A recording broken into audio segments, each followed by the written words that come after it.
شهر رمضان الذي أنزل فيه القرآن هدى للناس وبينات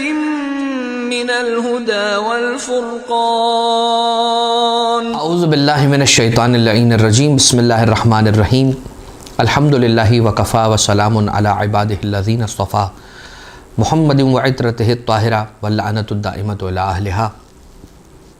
اما بعد ماہ رمضان المبارک کے 12ویں دن کی دعا کی جسے امام معصوم علیہ السلام یوں تعلیم فرماتے ہیں بسم اللہ الرحمن الرحیم اللہم زینی فیہ بالستر والعفاف واسترنی فیہ بلباس القنوع والکفاف واحملنی فیہ علی العدل والانصاف وآمنی فیہ من کل ما اخاف بعصمتک یا عصمت الخائفین۔ اے پروردگار مجھے پردہ پوشی اور پاکیزگی کے ذریعے سے اس دن میں زینت عنایت فرما، زینت بخش دے۔ وسترنی فیہ، اور اس دن میری پردہ پوشی فرما بلباس القنوع والکفاف، قناعت اور کفایت کے ذریعے سے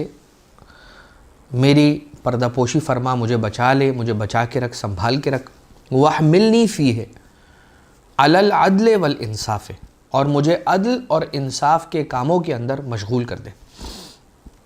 وَآمِنِّي فِيهِ مِن كُلِّ مَا أَخَافُ، اور اس دن میں مجھے ہر اس چیز سے امان عنایت فرما دے کہ جس سے میں خوف کرتا ہوں، اس سے مجھے بچا لے۔ بِعِصْمَتِكَ يَا عِصْمَةَ الْخَائِفِينَ، اے خوف کرنے والوں کو بچانے والے، تجھے تیری عصمت کا واسطہ ہے، مجھے بچا لے۔ اس دعا کی تلاوت ماہ رمضان کے 12ویں روز کی دعا کی تلاوت کا ثواب یوں بیان کیا جاتا ہے روایت میں کہ من دعا بھی، جو اس دعا کی تلاوت کرتا ہے، بدلت سیئاتہ حسنات، اس کی برائیوں کو حسنات، اس کی سیئات کو حسنات میں تبدیل کر دیا جاتا ہے، اس کی برائیوں کو اچھائیوں سے بدل دیا جاتا ہے۔ وَغُفِرَ لَهُ مَا تَقَدَّمَ مِن ذَنبِهِ وَمَا تَأَخَّرَ، اور پروردگار عالم مغفرت فرما دیتا ہے، معاف کر دیتا ہے اس کے ہر وہ گناہ، ہر اس ذنب کو کہ جو اس نے انجام دیے تھے یا جو وہ انجام دینے والا ہے، اس سے پروردگار عالم مغفرت فرما دیتا ہے، اس کی غفران اس کو پروردگار عطا کرتا ہے۔ اب جو اس نے غلطیاں کر رکھی تھیں اس کو معاف کر دینا، لیکن جو کرنے والا ہے اس کو بھی معاف کر دینا، اس کے معنی کیا ہے؟ اس کے معنی غالباً یہی ہوں گے کہ انسان کو پروردگار اتنا پاک و پاکیزہ کر لے گا اور بچا لے گا کہ وہ آئندہ ذنوب کے اندر گرفتار ہی نہ ہو اور گناہوں کے قریب ہی نہ جائے کہ وہ گناہوں کو انجام دے کر اپنے نامہ اعمال کو آلودہ کرے۔ ستر، زینی فیہ بالستر والعفاف، پروردگار مجھے اپنی پردہ پوشی اور پاکیزگی کے ذریعے سے مجھے زینت عنایت فرما۔ ستر یعنی کسی چیز کو چھپانا، کسی چیز کی پردہ پوشی کرنا، ڈھانپ لینا، اسے ڈھانک دینا۔ بیان کیا جاتا ہے کہ وَإِذَا قَرَأْتَ الْقُرْآنَ جَعَلْنَا بَيْنَكَ وَبَيْنَ الَّذِينَ لَا يُؤْمِنُونَ بِالْآخِرَةِ حِجَابًا مَسْتُورًا، کہ جب آپ قرآن کریم کی تلاوت کرتے ہیں، جب قرآن کریم کو پڑھتے ہیں، تلاوت کرتے ہیں جب آپ قرآن کریم کی، تو ہم آپ کے اور ان لوگوں کے درمیان کہ جو لوگ آخرت پر ایمان نہیں رکھتے ایک ستر کو، ایک حجاباً مستورہ کو رکھ دیتے ہیں، جو آپ کو ان سے بچا کے رکھتا ہے، دور کرتا ہے، چھپا کے رکھتا ہے۔ یعنی جو قرآن کریم کی تلاوت کرے گا تو پروردگار عالم اسے جو ایمان نہیں رکھنے والے افراد ہیں یا جو برے لوگ ہیں ان سے بچا کر رکھتا ہے، ان کے شر سے پروردگار بچا کے رکھتا ہے، اپنے پردہ پوشی کے دامن میں چھپا کر رکھتا ہے۔ حضرت امیر المومنین علیہ السلام یہ ارشاد فرماتے ہیں یا ایھا الناس، یا ایھا الناس طوبی لمن شغلہ عیبہ عن عیوب الناس۔ ستر کرنا، پردہ پوشی کرنا یعنی کیا؟ کسی کے عیبوں پہ پردہ ڈالنا، کسی کے عیبوں کو چھپانا، مولا کائنات علیہ السلام ارشاد فرماتے ہیں کہ خوشخبری ہے اس کے لیے، اے انسانوں، جتنے بھی انسان سن رہے ہیں، جہاں تک مولا کائنات علیہ السلام کا یہ جملہ پہنچ رہا ہے، ان سے امام کا خطاب ہے، مولا کا خطاب ہے۔ مولا امیر علیہ السلام فرماتے ہیں کہ طوبیٰ لمن، خوشخبری ہے اس کے لیے، گڈ نیوز ہے اس کے لیے، کہ لمن شغلہ عیبہ عن عیوب الناس، جس کو اس کے اپنے عیبوں نے اس بات سے روک دیا ہے کہ وہ دوسرے کے عیبوں کو دیکھے۔ یعنی میرے عیب ہی اتنے ہیں کہ میں پہلے اپنے عیب تو ٹھیک کر لوں، پھر میں دوسروں کے عیبوں پر نظر کروں گا۔ پہلے میں اپنے عیب تو ٹھیک کر لوں، پہلے میں اپنی تو کمی کو پورا کر لوں، پھر میں دوسروں کی کمی اور دوسروں کے عیب دیکھوں گا، اس میں سے عیب جوئی اور تلاش کروں گا عیب۔ لہٰذا خوش نصیب وہ ہے مولا کائنات علیہ السلام کی نگاہوں میں جسے اپنا عیب دوسروں کے عیب پر نظر کرنے سے بچا لے، روک لے، مشغول کر لے۔ اب مولا سید سجاد علیہ السلام کی دعا صحیفہ سجادیہ کے اندر یوں ہے کہ سرکار ارشاد فرماتے ہیں کہ اے پروردگار، تیری شان ستاریت ہی کا یہ نتیجہ ہے کہ تو بندوں کے عیبوں پہ پردہ ڈالتا ہے، کیونکہ رب ذوالجلال کو یہ بات گوارا نہیں ہے کہ اس کے بندے دوسروں کی نظروں میں ہلکے ہو جائیں اور اپنے چھپے ہوئے عیبوں کی وجہ سے وہ ذلیل ہو جائیں۔ پروردگار کو یہ بات قبول نہیں ہے، اسے گوارا نہیں ہے کہ اس کے بندے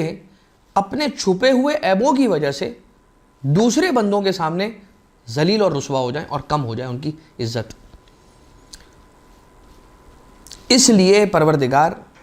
عیبوں پہ پردہ ڈالتا ہے اور کسی کا عیب ظاہر نہیں کرتا، حالانکہ وہ جب چاہے لوگوں کا چھپا ہوا عیب لوگوں کے سامنے لا سکتا ہے اور ان کے رازوں سے پردہ ہٹا سکتا ہے اور انہیں ذلیل و رسوا بھی کر سکتا ہے۔ اور جو ان کی بدعمالیاں ہیں اس کا تقاضا بھی یہی ہوتا ہے کہ وہ رسوائی کا سامنا کریں اور وہ رسوائی کو اٹھائیں، لیکن پروردگار عالم کی ستاریت بیچ میں آ جاتی ہے اور اس کا ستار ہونا اپنے بندوں پہ ایسا کرم کر جاتا ہے کہ رب ذوالجلال اپنے بندوں کے عیبوں کو لوگوں سے چھپا کے رکھتا ہے۔ کیا ہی خوب ہو جائے کہ ہم پروردگار عالم کی صفت کو کچھ حد تک، جس حد تک ہم کوشش کر سکتے ہیں، ہم کر سکتے ہیں، اپنائیں، کہ کسی کا عیب دیکھا خاموش ہو گئے، کسی کی برائی دیکھی پی گئے، کسی کی کوئی بدعملی دیکھی خاموش رہے، کسی کے سامنے اسے افشا نہ کیا، اسے رسوا نہ کیا، اسے ذلیل نہ کیا۔ مگر زمانہ تو الٹ ہے، چونکہ ہم سوشل میڈیا کے اس تیز ترین دور میں زندگی گزار رہے ہیں جس میں ہر بندہ یہ چاہتا ہے کہ میں کوئی نہ کوئی نیوز بریک کر دوں تاکہ مجھے زیادہ ویوز مل جائیں، میرے اچھے ریویوز ہو جائیں، میرے پیج پہ کمنٹس آ جائیں، میری پوسٹ کو سارے شیئر کریں اور سبسکرائب کریں اور نہیں معلوم کیا کیا۔ لہٰذا انسان صحیح غلط جو بات اسے مل جاتی ہے وہ فوراً اسے نشر کرنے کی کوشش کرتا ہے، چاہے وہ کسی کی عزت آبرو کی دھجیاں کیوں نہ اڑا دیں۔ لہٰذا یہ دعا، آج کی دعا ہمیں یہ تعلیم اور یہ سبق دے رہی ہے کہ کسی کے عیبوں پہ پردہ ڈالو۔ تم عیبوں سے پاک نہیں ہو، اگر تم کسی کے عیبوں پہ پردہ ڈالو گے تو رب ذوالجلال تمہارے عیبوں پہ پردہ ڈالے گا۔ عفت، جہاں ہم نے پروردگار عالم سے ستر کا سوال کیا وہیں پر عفاف کا سوال بھی کیا ہے، اور عفت اور عفاف، پاک دامنی ایک ایسی چیز ہے جو انسان کی روح کو پاکیزہ رکھتی ہے، اور اگر انسان عفت کا دامن چھوڑتا ہے تو پھر وہ پاک دامنی سے باہر نکل کر اور گناہوں کی طرف چل پڑتا ہے۔ ایک واقعہ ملتا ہے تاریخ کی کتابوں میں ایک جوان درزی کا، کہ انتہائی خوبصورت اور خوبرو جوان کہ ایک درزی تھا، اور بادشاہ کی ایک بیٹی تھی کہ جو کپڑوں کی سلائی کے لیے اس کے پاس آئی۔ جب بادشاہ کی بیٹی کی نظر اور نگاہ اس خوبصورت درزی لڑکے پر پڑی، اس کا دل مائل ہوا اور اس نے اس جوان کو قصر میں آنے کی دعوت دی، کام کے سلسلے میں، کہ کپڑوں کی سلائی اور قیاس وغیرہ کے لیے۔ جب یہ وہاں حاضر ہوا تو اس بیٹی نے، بادشاہ کی بیٹی نے اسے گناہ کی دعوت دی۔ اس نے کہا کہ خوف خدا، پروردگار دیکھ رہا ہے اور رب ذوالجلال کا خوف ہے یہ کام انجام نہیں دیا جا سکتا. مگر اس نے ایک نہ سنی اور کہا کہ تمہارے پاس اس کام کے علاوہ اور کوئی چارہ نہیں ہے. You don't have an option. تو اس نے کہا ٹھیک ہے میں تیار ہونا چاہتا ہوں, لہٰذا مجھے اتنی اجازت دو کہ میں محل کی چھت پر چلا جاؤں. یہ لڑکا محل کی چھت پر گیا اور یہ کہتا ہے کہ میں نے اپنے لیے یہی سمجھا بہتر کہ گناہ میں پڑنے سے بہتر ہے کہ میں چھت سے چھلانگ لگا لوں, اور وہ چھت سے کود پڑا. پروردگار عالم کا کرنا یہ تھا کہ وہ گرا لیکن اسے چوٹ تک نہ آئی, کوئی خراش تک نہ آئی, اور وہ بچتا بچاتا سلامتی کے ساتھ اپنے گھر پلٹ گیا. جب گھر پلٹا تو اس دن کوئی کمائی اسے نہیں ہوئی تھی, اور اس کے جتنے کپڑے تھے جنہیں وہ بیچنے کے لیے لے کر گیا تھا دربار محل میں, وہ سارے اس نے وہیں رکھ دیے تھے اور سب چھوڑ دیے تھے اور آ گیا تھا وہاں سے. اور اسے کوئی رقم اس دن نہیں ملی تھی, روٹی لے کر نہ آ پایا. بچوں کو بہلایا اور سلا دیا. رات کی ایک پہر میں اس کی زوجہ نے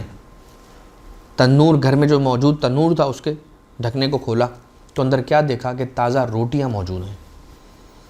جب ان روٹیوں کو دیکھا تو تعجب کے ساتھ وہ زوجہ سوال کرنے لگی, درزی کی زوجہ, کہ اے شوہر نامدار یہ کہاں سے آئی ہیں روٹیاں, آپ تو آج روٹیاں لے کر نہیں آئے, مجھے تعجب ہے روٹیاں آئی کہاں سے. تو اس نے جواب دیا کہ یہ عفت, پاک دامنی اور پروردگار عالم کے حکم کو انجام دینے اور اس کو بجا لانے کے نتیجے میں پروردگار عالم نے ہمیں یہ روٹیاں نصیب فرمائی ہیں اور عطا کر رکھی ہیں.